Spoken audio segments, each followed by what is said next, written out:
We're live? Yes. Yeah. So, hello everyone. Uh, the idea here now is I'll maybe briefly introduce myself. So, my name is Frederik, data engineer at Dateroots. I have done some Snowflake projects as part of my work at Dateroots, and so we wanted to talk about that with everyone here. Uh, to start off, I'll briefly introduce Snowflake because maybe not everyone knows it.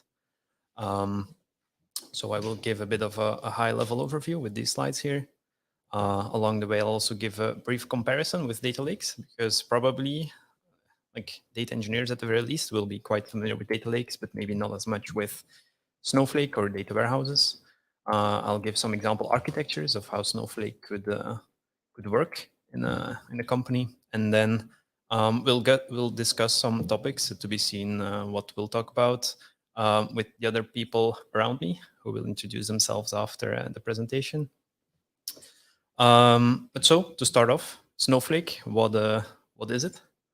Um, Basically, the way Snowflake wants you to look at themselves is that they are the data cloud. So you should consider Snowflake as a cloud provider, with the caveat that Snowflake is limited to data use cases. So you won't be able to run your web server on Snowflake. But data pipelines, queries, this kind of stuff, ML, they all want this. Within this cloud, they would have one main data product, you could say, which is their cloud data warehouse, which is what they originally were. And now they're expanding their scope a bit with the cloud part.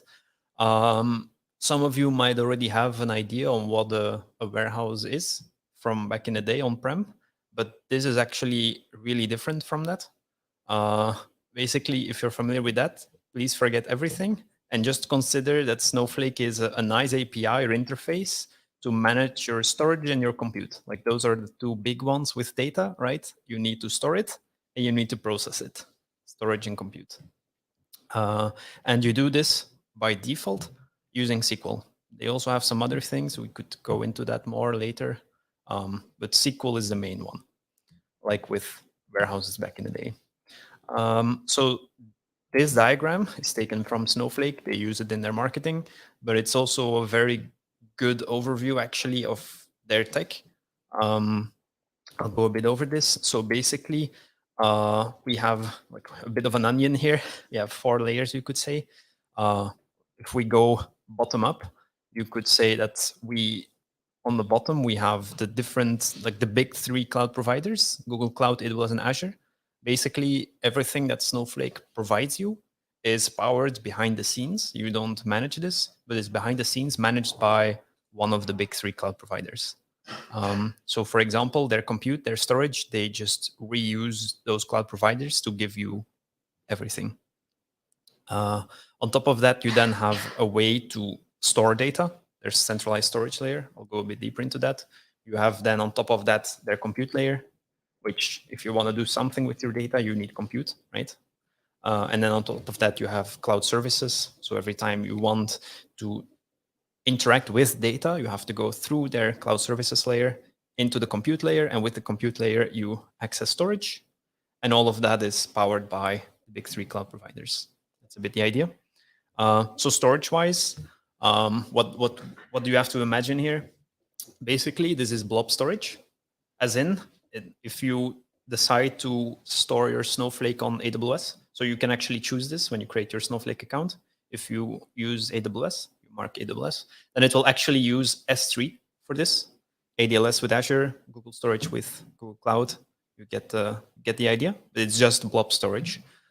This blob storage is fully managed by Snowflake, so you don't interact with it directly. In these buckets, you have proprietary, like data is stored in proprietary file format developed by Snowflake. For all intents and purposes, you can look at it a bit like Parquet. So it's also, it's very similar in many ways, but it's not open source. And like I already said, if you want to interact with the storage layer, you have to go through their compute, which brings us to compute, the layer around it.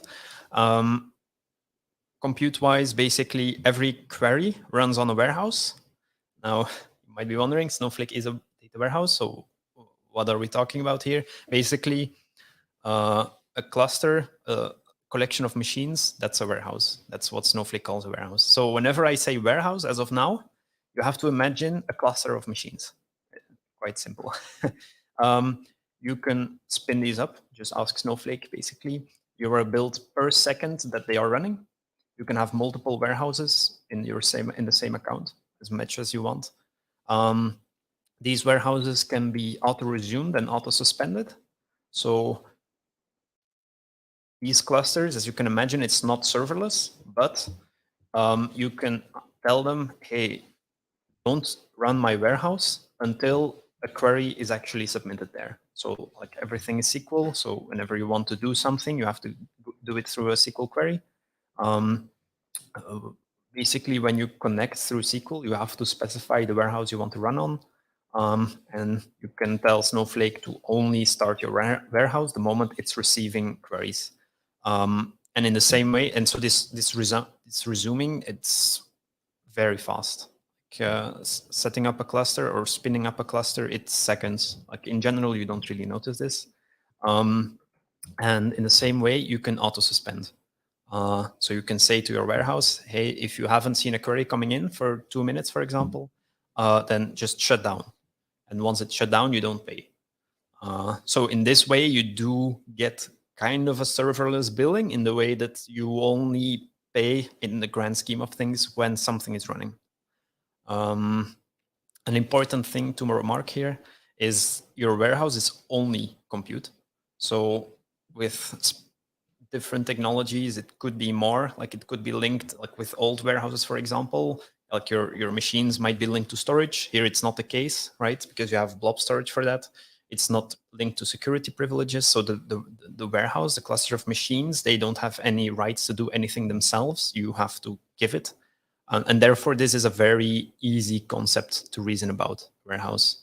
Like configuration-wise, you don't really need to do a lot here. Also, for example, the size of your warehouse, it's t-shirt sizes. Huh? So extra small, small, medium, large, extra large, and so on. And every time you double the size and the bill. And then like the last layer is the cloud services layer. I won't go further into that because it's a lot of things, but basically it contains, when you submit a query to Snowflake, it's gonna try and optimize that. It needs to check whether what you're trying to do, you have access to that.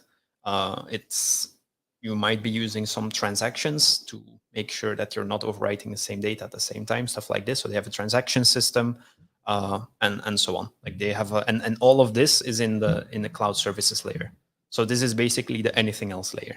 You could look at it like that.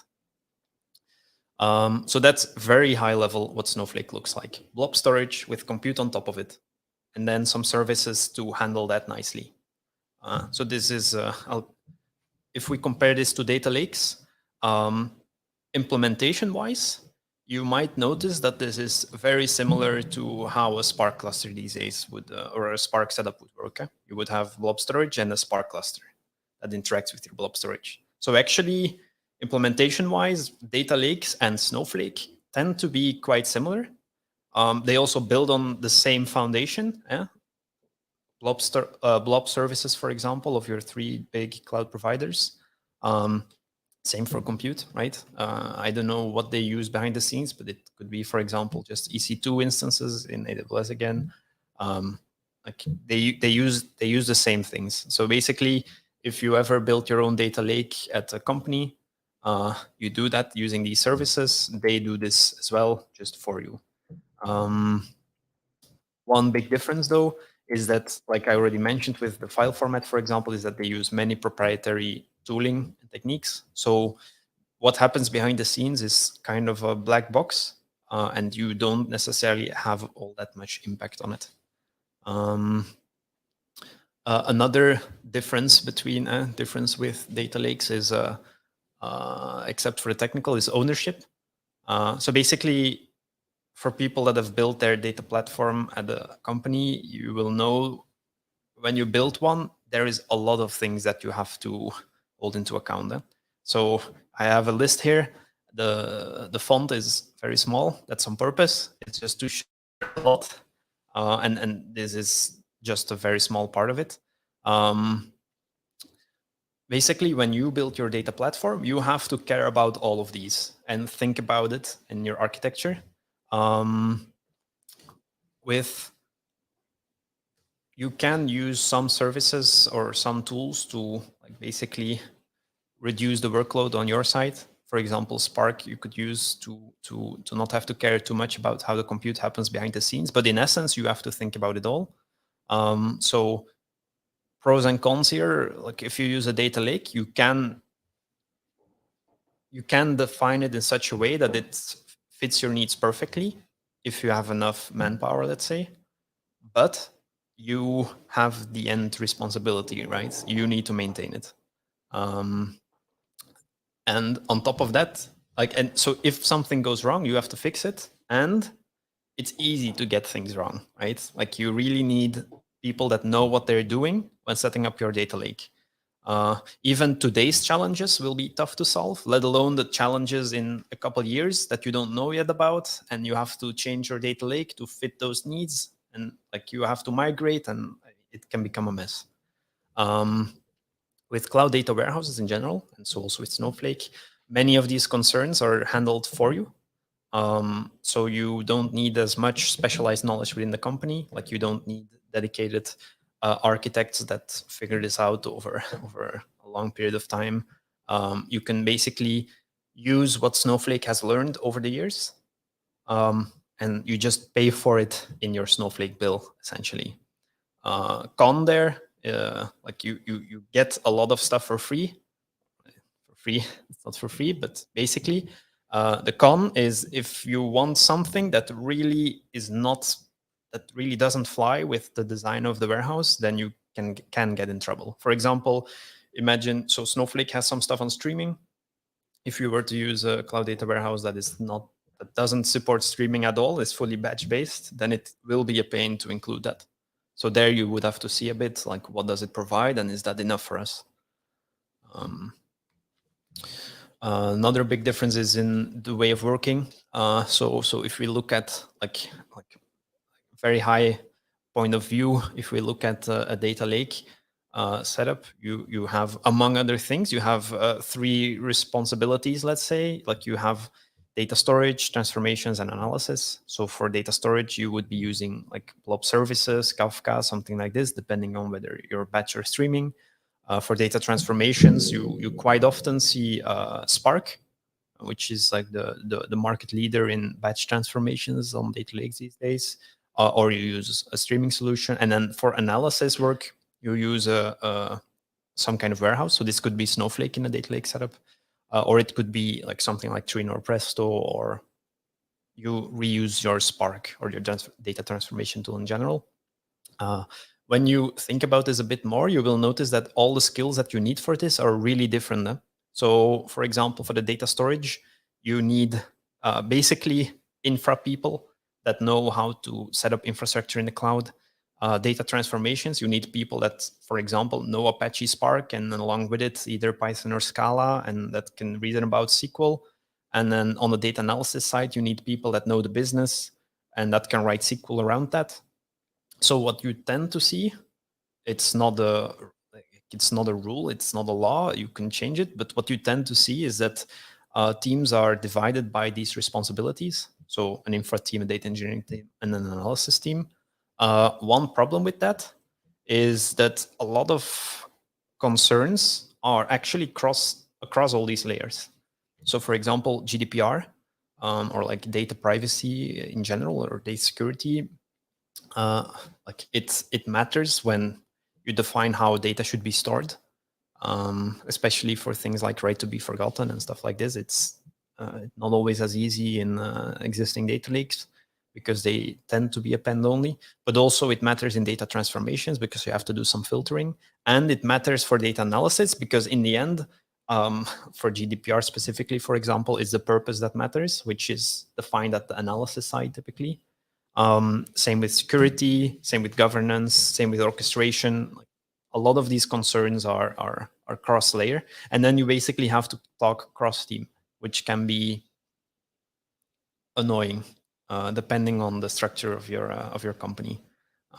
Like there is this law, I forgot the name, that your organizational structure reflects in your tech. Conway's law, exactly. So in Snowflake, what they try to give you, and this is also a bit in the context of data mesh, is a self-service data platform. So basically, they want you to do all those things in a very easy way.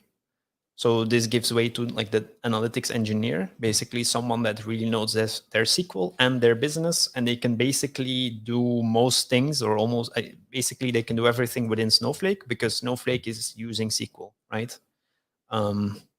So then it becomes a lot easier to do all these, to consider all these concerns, because you can have single roles that can cover basically everything, because it's so much simpler, because it's self-service. That's kind of the point.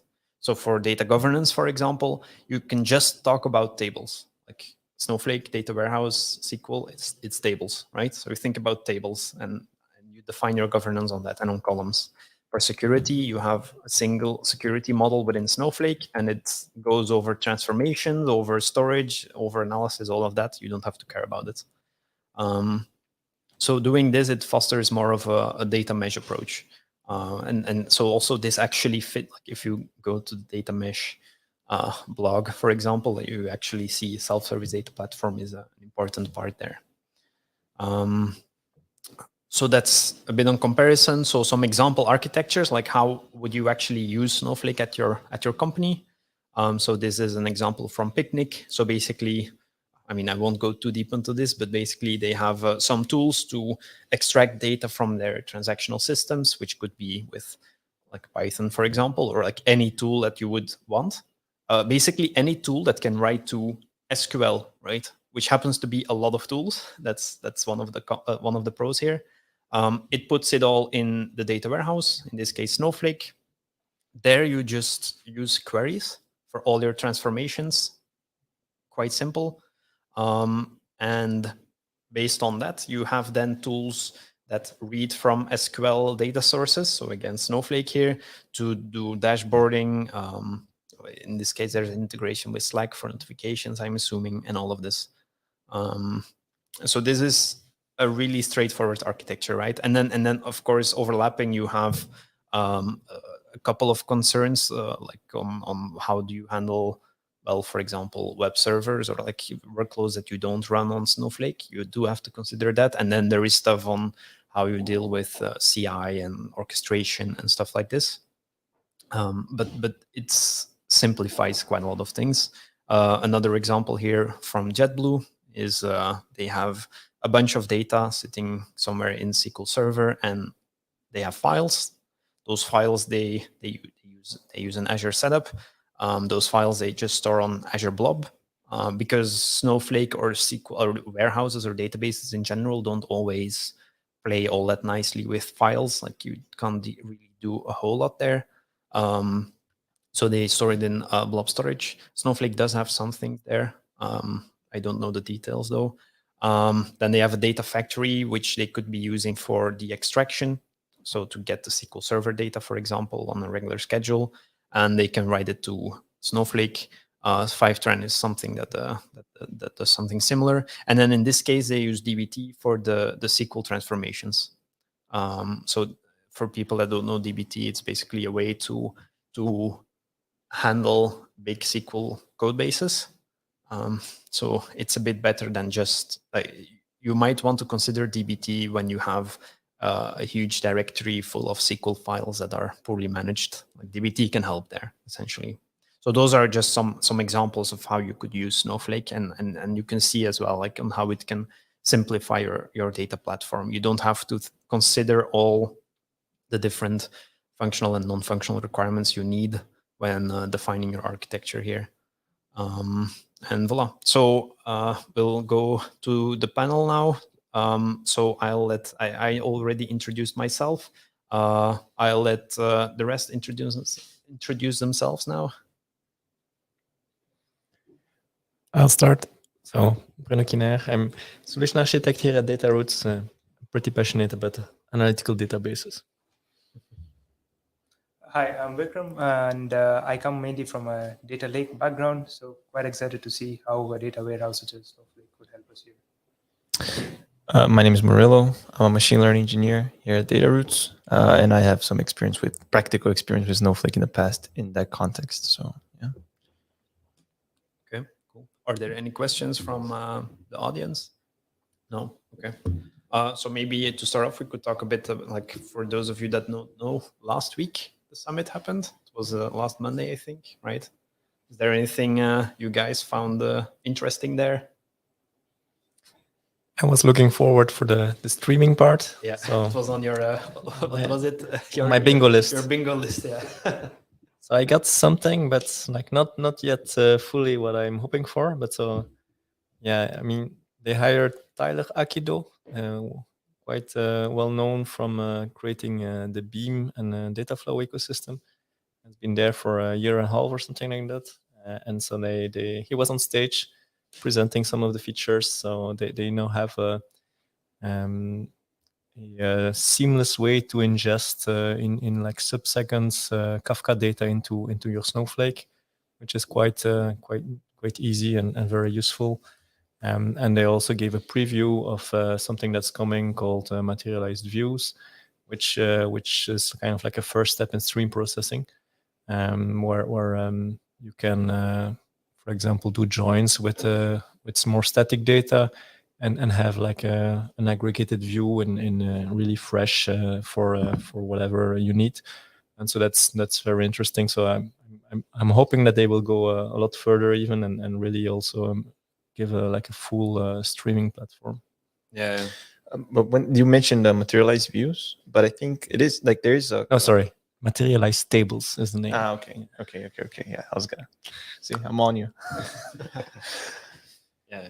So basically, you describe a SQL query, and it'll update the table to reflect your SQL query. Yeah, kind of like the hello world example in these kind of cases is kind of like the top 10 of the last 24 hours of whatever events is passing, and you want to have this fully fresh, and then you basically define that in SQL, and Snowflake will make sure it's fully correct for you. Yeah. And indeed, like top 10. So it doesn't just append data to a table. It actually has to reprocess, like which are the top 10 and take those. Yeah. That's cool, yeah. I think, I mean, I don't know if you want to talk about like the other teams of the summit, but it's related to Streamlit for the Python people. Yeah. I mean, yep. I think you probably can guess what I what I thought it was more exciting, right? Yeah, indeed, like the Streamlit thing. They're adding more Python support, right? I feel like they're actually moving towards supporting more ML stuff there. Yeah. There's like the UDFs, the store procedures. So I think that's nice. I would like to give it a try though to see how well it works, I guess, right? How mature it is and whatnot. I think could unlock a lot of stuff because I think a lot of the use cases can be set because I know they have the tasks already, so you have some sense of orchestration there. Yeah. And I'm thinking that a lot of the ML use cases are going to be just from tabular data, and then you can just have like a XGBoost, all these like you can get pretty good results there, and then all you need is just to apply them, right? And I know there are other solutions there like MindDB or PostgreSML, some stuff that they try to combine SQL with ML stuff. But I also think that like if Snowflake has this, I think it can satisfy a lot of the ML needs, let's say, from companies that are starting off, right? So yeah, I think that'll be very cool, but I want to give it a try.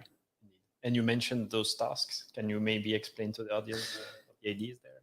Yeah, so tasks, correct me if I'm wrong, Freddie. Sure.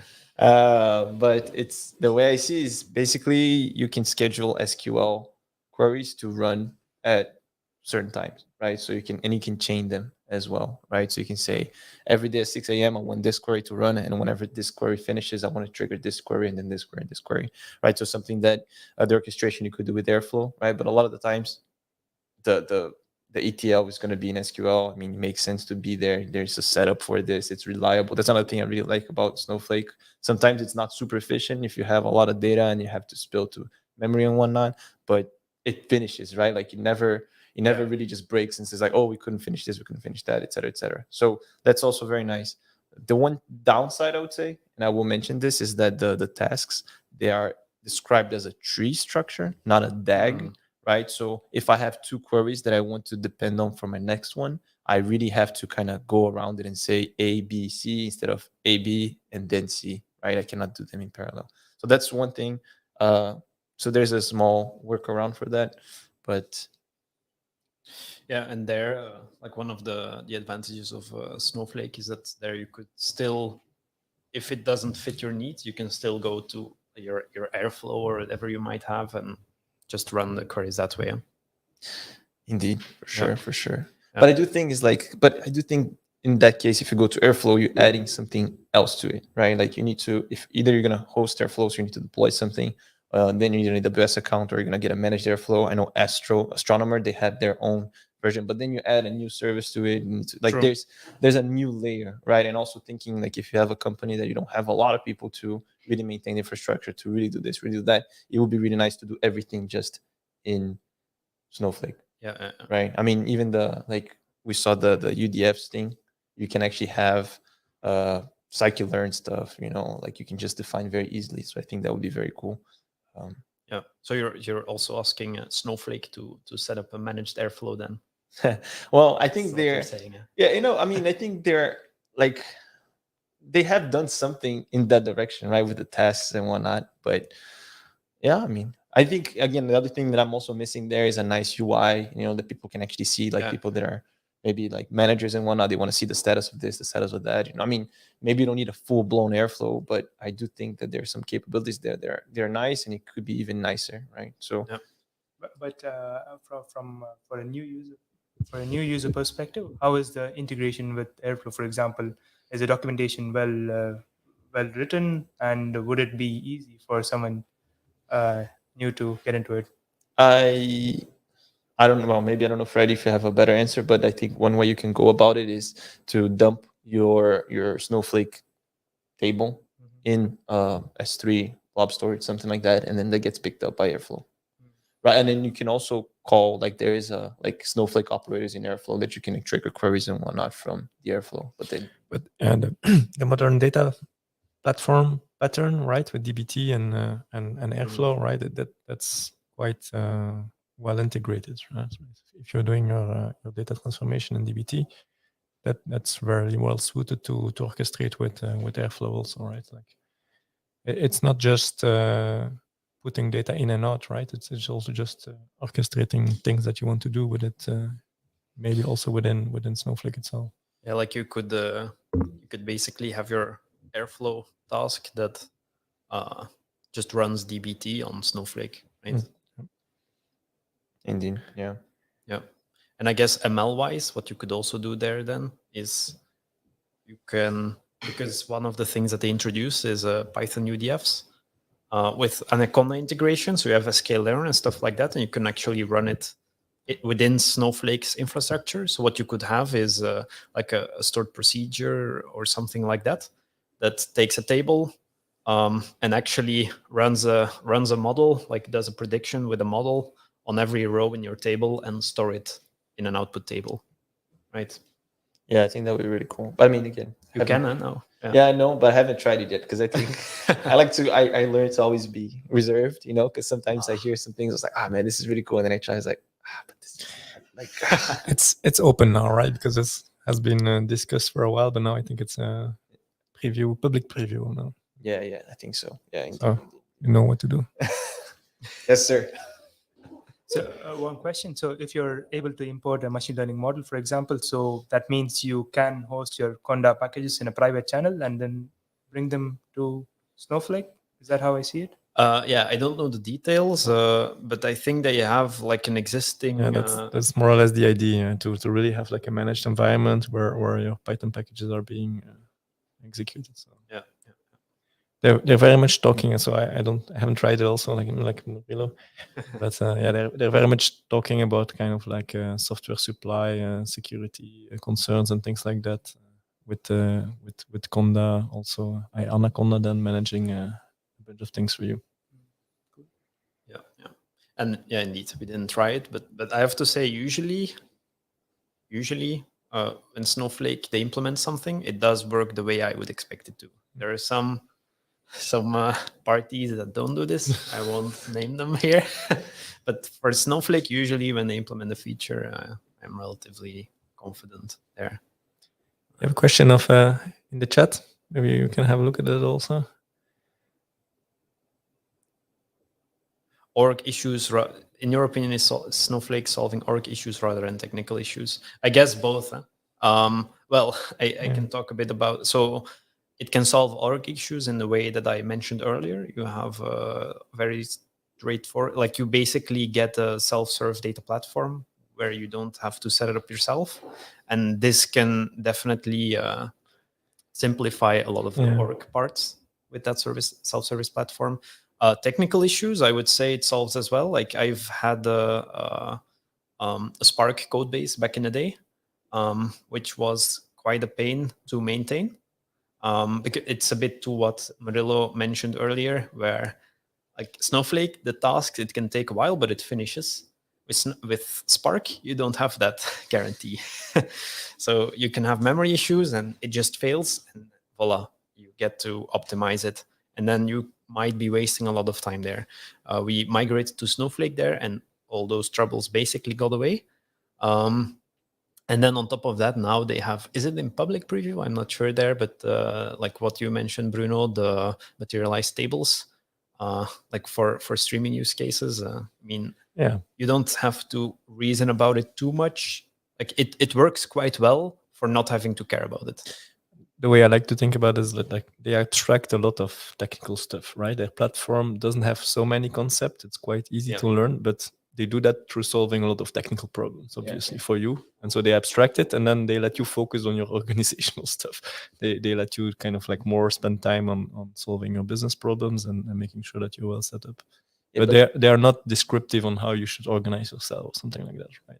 But I also feel like the things that they offer is not something you've never seen before. There's like, wow, but like when you put it all in the same place, it makes it very handy, right? Like it's not a matter of, oh, I want to do this thing and I was never able to do, and now with Snowflake I can. But it's more like, oh, instead of having 4 different tools to do what I want, I can just have Snowflake, right? Which I think is a big win, right? Yeah.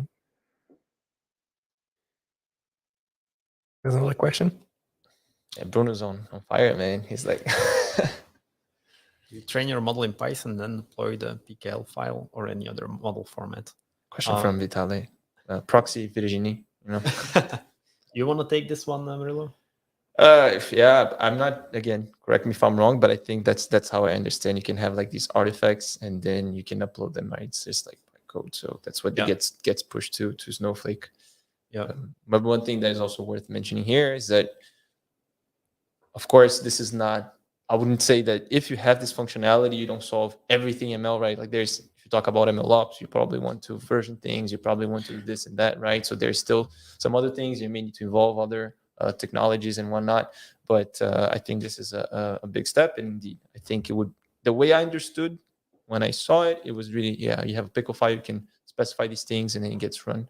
On your... But and you can train it on the same data as on which you will do your inference, right? Like you only need to set up your ingestion or whatever once. You can really do it in the same place with your familiar Python tooling. Yeah.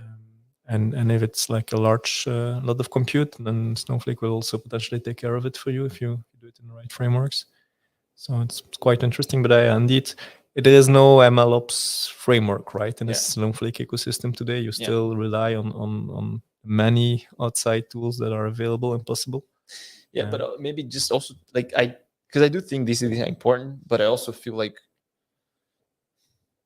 there are other, like you have to have a model first, right? Like you have to have a use case, a model production. Like sometimes I see people saying, oh, model monitoring, we have to implement this, but it's like, you don't have any models. Like, why are you worrying about this? You know, like let's do one thing at a time. And like, even though it's not the ideal picture, I think this does go a long way, right? And I do think that maybe you can just take like, if you really care about versioning, experiment tracking, maybe you can just do something like an Airflow, and it's something really small, right? Like easier to digest and maintain. And you don't like, I'm not saying that just because it doesn't have that, you have to go for Azure ML or for SageMaker, and just like, you know, now you have AWS, now you have to manage IAM roles, now you have this, now you have that. No, like you can keep it simpler. I do think that this goes a long way, even though it doesn't give you the full picture, right?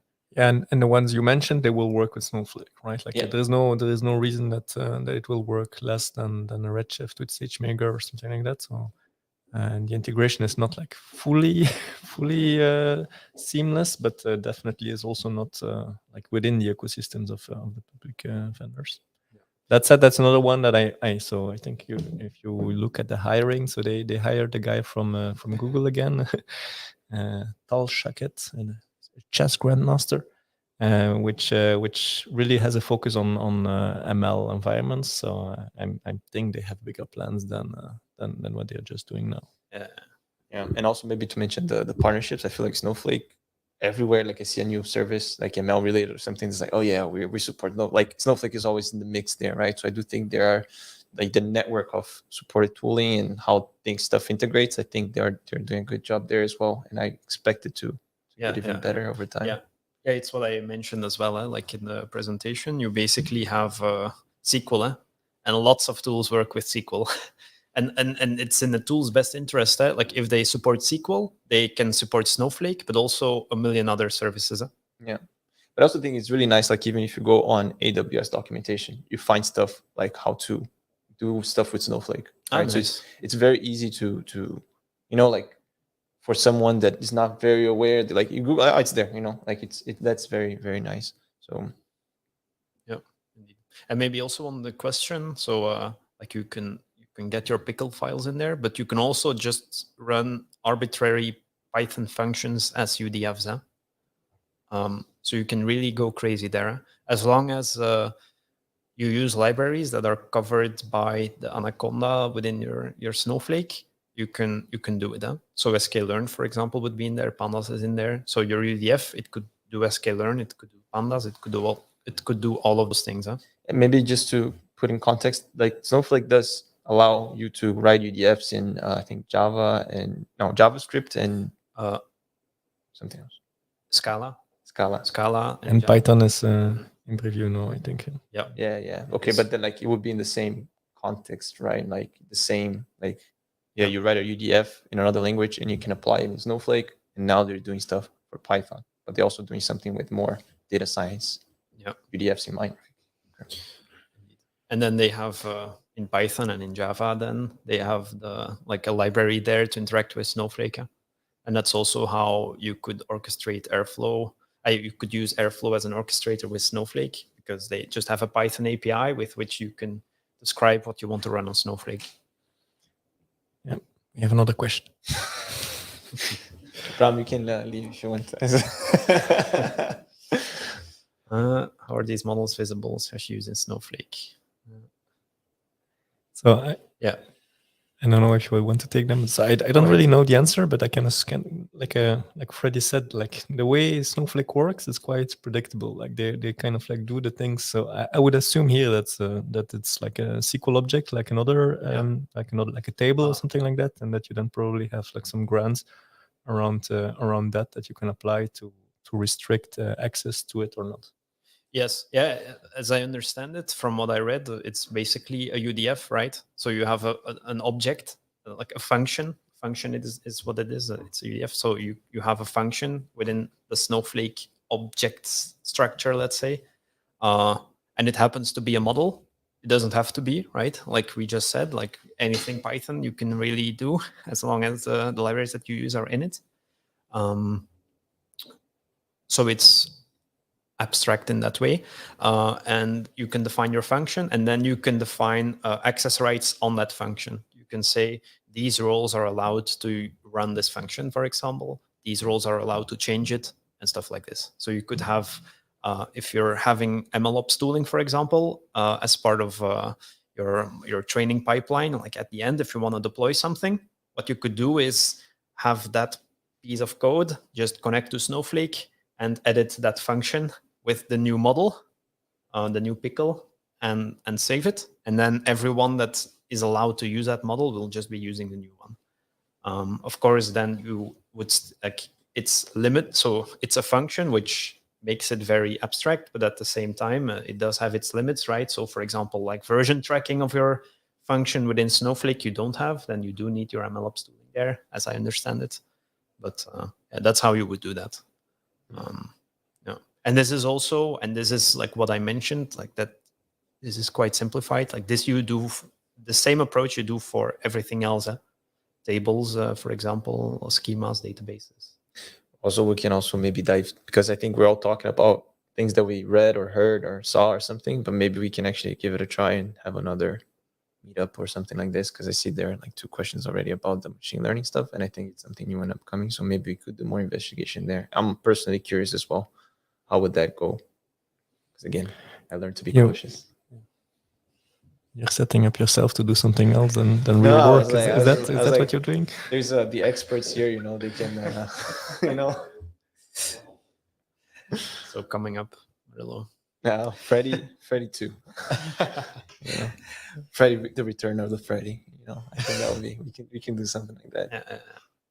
Oh yeah, but I mean, you could like write a repo for this, like For sure. Opus or something. I mean, again, like I said, I do think that if it works well, then I do think it would be a very nice go-to for a lot of people that want to be more ML oriented, right? Like, I mean, again, I think first thing, if you want to do ML, you want to have the data in one place that is like easy to use, like it's maintained, it's like clean. And once you have that, even personally, I would say you can still get value from the data before you do ML, right? Like if you build some KPIs for your business and all these things, you can do that in Snowflake fairly easily. And then you can go towards something more ML, like, and kind of integrate little by little. I think that would be a very nice pattern there as well. So I'd be curious to see how that all plays out. Yep. I got a question. Let's say at a large organization which is using the data lake concept, and they're using Parquet and Spark for processing their tasks with the data pipelines. How would they start with moving towards Snowflake? I mean, as you understand, it's a large organization and they can't all do it at the same time. Would you have some advice on? Yeah, one thing they could use. I mean, so like we can talk hours about how they should go about this migration, of course, and in practice it would depend on the company, because if it's a large organization, they'll have a lot of baggage, I'm sure. But one cool feature of Snowflake that you could use here, because like you said, you can't just like flip a switch and have everything run on the other, right? It has to be gradual, is stages.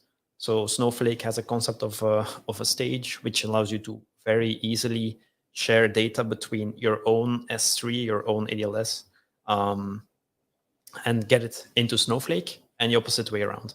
So if you have, for example, some data pipelines that you want to migrate to Snowflake as a query, then what you could do is take that data that it would ingest, put it into Snowflake, and this you can actually do. You can get semi-real time with Snowpipe, and if you use Kafka, you could a bit better than semi-real time. You then have it within Snowflake. Then you can run the query there, so running that data pipeline there, and then the output of that table could also be automatically moved to your S3 again, which would then be picked up by your other Spark pipelines. That's if you want to do, let's say, data processing, right? Because Yeah. I think another like easy evolution in big organizations can just be like some consumers, right? Some businesses want to have like specific SQL access to certain data, and then they have the feature. I think this is a trend in warehouses, cloud warehouses, but like external tables, right? So you can expose it an iceberg or a delta within as an external table, basically, and so the data is not being moved, right? Like it's still your Parquet files on your blob storage, but Snowflake can query it just like a new table, and so then you can get started quite easily. You don't need to move a lot of data, and you can expose it, and then you can manage access. So this is clearly an important. There's a lot of investment in Iceberg, and I think Delta, because it's quite popular in the Databricks ecosystem, is also supported. Yeah, and you can also use it for like just arbitrary directories with Parquet files in them. Yeah. You don't need to have Iceberg or data or Delta, but if you have these kind of use cases in your data lake, you probably should use one of those. Well, that's my opinion. Depending on the package, again, I have the company, of course, they could have their own tooling here. Yeah, they're big enough. Well, one small remark. It's about something Murilo mentioned before, was that in Snowflake the task always finishes. I mean, more often than a Spark Yeah. job. I mean, I see the good in it, that you start something, you actually finish it, but at the same time, are you risking that you're doing something stupid or wrong, and you're costing a whole lot, and your account is going crazy, and you only realize it at the end of the year or the month or whatever. Yeah. Yeah, you also have so you can you can do it in Spark as well. Like I've optimized pipelines so that they don't fail, but they still take tens of hours, and it's like, okay, I would have preferred if it had just failed. But you also have the concept of a resource monitor. I think you can do it on the warehouse level.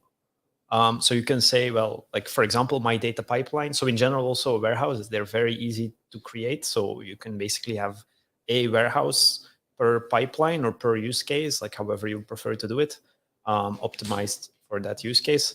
And you can say, well, if it costs me more than this, then just stop my queries.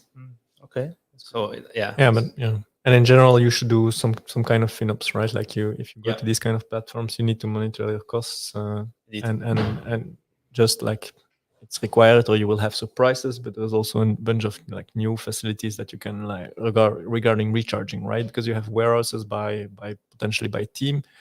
You can leave it up to the team to go faster. If they have a lot of money, they can go faster. If not, then smaller. Yeah. And some basic follow-up of kind of costs is typically like what are the top 5 queries that are costing much. Like these kind of things can be quite beneficial if you look at it. But also like if you have a warehouse that is suspended, when you try to query with that warehouse, then you start it up, right? Does it also suspend itself after a while of inactivity? Yes. Yeah. And then you only pay for how much it's been active, right? Yeah. So if your query scales, you could even take a bigger warehouse and faster. Yeah, that's the Right, fun. But Like I've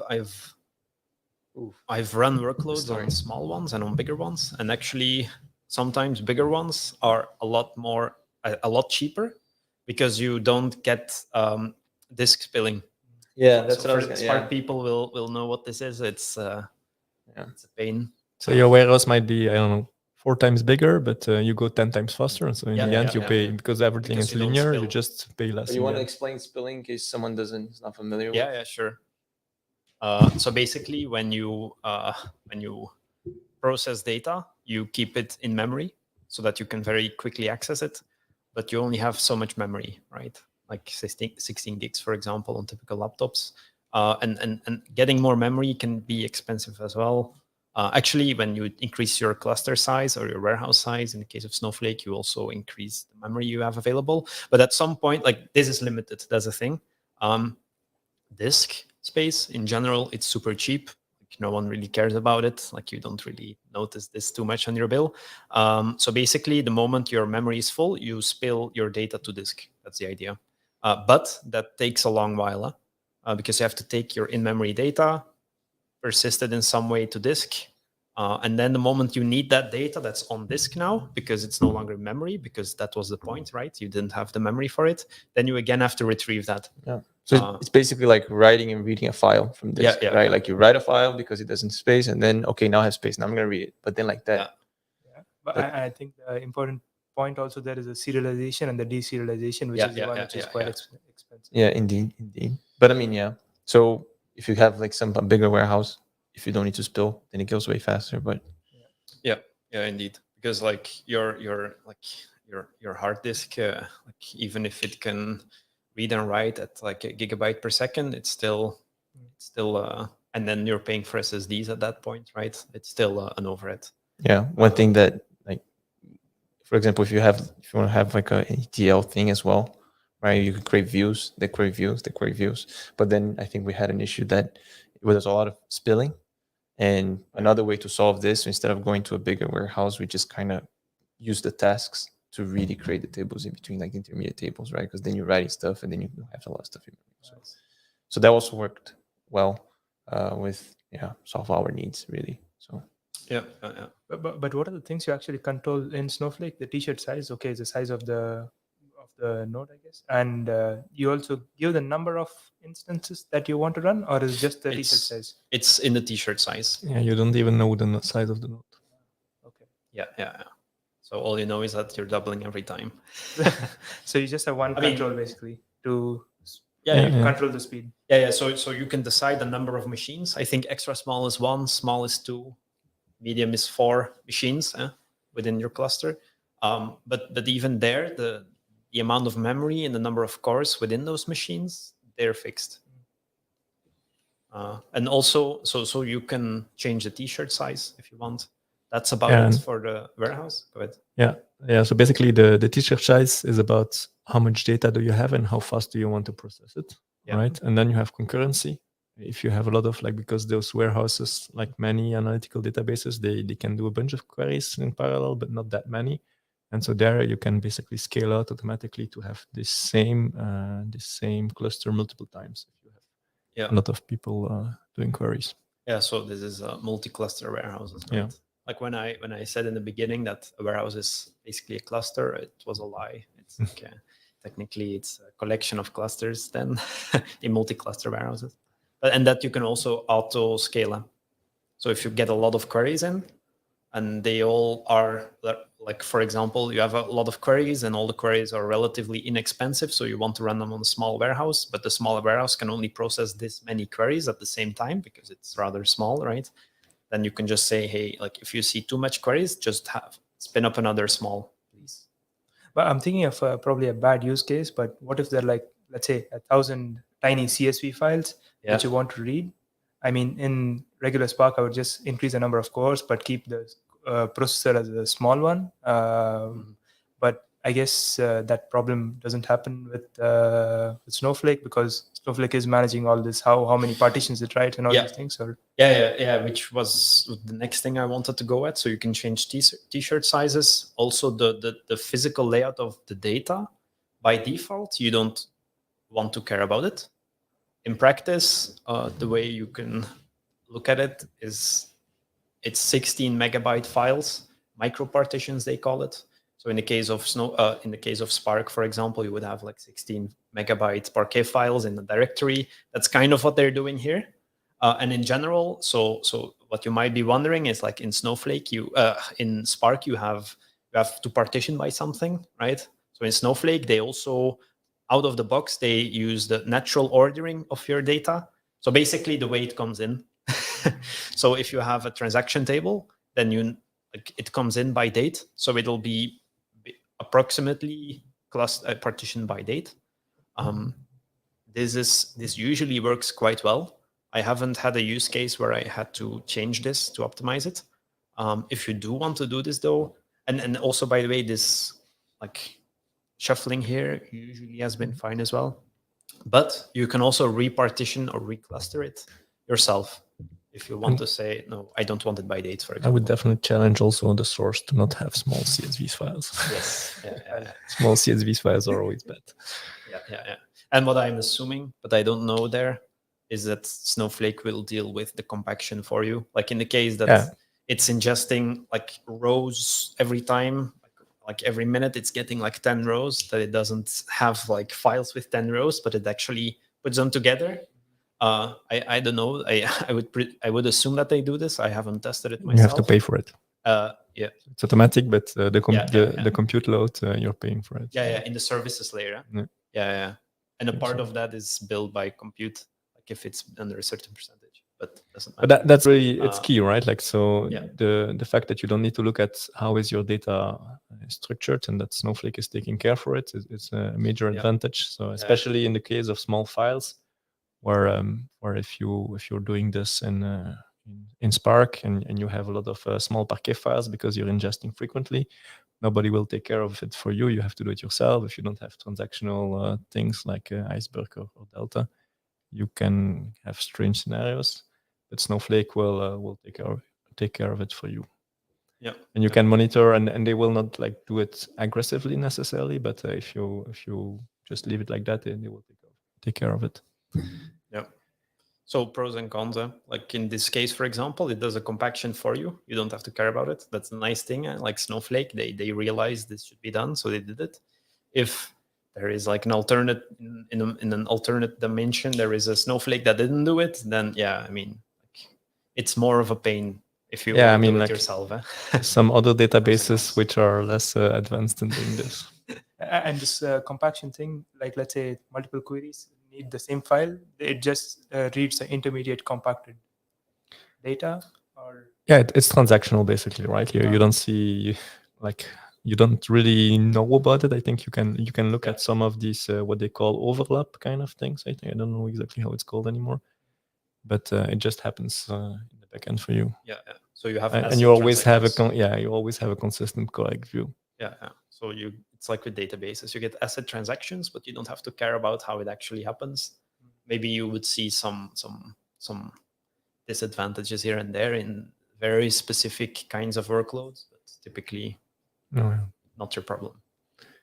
I think just to come back to the ML thing, because what they also announced was not just like UDFs that you build yourself, right? But they also announced the first forecasting model within Snowflake, like a pre-trained model. And so there definitely it's like I think the search companies cloud big analytical system has these kind of things for a bit now, but that's also clearly the way that they are going, I think, with a bunch of models available in your SQL to do forecast ML stuff. So you're saying like auto ML stuff? Yeah, like you just like a plug and play kind of thing. Yeah, that would be. I mean, again, I think that means I'm out of a job, but I actually like that approach. I think that's a good. That's yeah. Like it's a like for people that want to Isn't get that more into that. I think it's a good. And then you can try to see if you can beat it. I think it's yeah. Isn't that the difference between an ML engineer and a data scientist? Like the ML engineer can just kind of connect these things together. I guess. Yeah. I don't know. I mean, I think this. You don't want to. Yeah. Everything's another discussion because I've heard. Yeah. Well, not gonna go in there. You still need to mention the what's it called? Unison? Unistore. Unistore, yeah. Yeah. You want to cover that? Another big announcement? Yeah, sure. Yeah. So we don't have that much time anymore, but basically within the summit, they typically within Spark, for example, your tables or your data sets, they're partitioned. And so you can do partition pruning and all of the good stuff. So you can pick out some files. Basically what they added in Snowflake now is, like, people that know databases, indexes. It's basically what they added. So not only do you have partitioning, but you also have indexes. So you can do very quick lookups across files then. I don't know how they implemented in practice. And this allows for a bunch of nice things. Like a lot of... It's really like a normal Postgres or MySQL Yeah. database kind of performance. Or like so you get transactional performance, like a milliseconds reads of individual records and also writes. So the idea is really to use it as a backend of your data intensive application. I think the demo that they were talking about was apparently Adobe marketing platform, so kind of like a SaaS solution where they really use that data store as their main data store for, I don't know, user profiles or whatever. Like you don't like, and it fits with the Streamlit, right? If you create a Streamlit application, you potentially also want to have some additional features where maybe now you would pull in some managed SQL database somewhere, and then now you can just do it in Snowflake also, and then combine that data with the real analytical data that you already had there. Okay, it's one. So I think. Do you want to just like finish up with like what would you like to see in Snowflake? Like looking ahead. Like for me, like the materialized tables looks super interesting. So I haven't played with them, but like if it's not mature yet, like I would find it cool that they mature it. And what we just talked about, the Unistore, it really opens a lot of use cases. You? I think you can probably guess where this is going. Like you got me. Yeah, who would know? No, I think indeed. I want to see more of it and see. I mean, I want to first give it a try, see if it gets more mature, see if there's a nicer integration there as well. But yeah, that would be very cool. But they're adding cool features. Indeed. Yeah, I'm. It's not that I want it, but I wonder, like, have they thought about like just building their own data centers, and just because they abstract away a lot of the platform below, there's a lot of advantages to be on the cloud because often customers are already on those, but nothing is holding them back to open an account in I don't know, as Snow West or something like that, and because they just need compute and blob storage basically. Yeah, That's true. Like from what I've talked with some of the engineers there, and basically every ID I had, they said, "Oh yeah, we have this and that going." So I'm just gonna say, with every ID that we list here, yes, they're working. they're working on it. Yeah. Okay. I don't know. But yeah, I mean, I'm not really used Snowflake, so my ideas might not come in for much. But I would look for stronger Python integration because and I hear that's also in the pipeline. So Yeah, that's great, I guess. yeah, indeed. That's cool stuff. Cool. Okay. Thanks a lot, everyone, for joining. If you have any feedback or anything you wanna, who would I throw under the bus here? You can. And maybe also big thanks to Bram that he's here, just behind the scenes. Yeah. He's waving with his arms now. Yeah, You he's can't the see it. sound grandmaster. Yeah, So- indeed. But you can send something to Frederik at datetruths.io, I guess. It's in the contents in the comments okay, also. Yeah. Okay, then. Okay, fine. So Bram put me under the bus. Okay. Have a nice day, everyone. I All right, cheers. Ciao.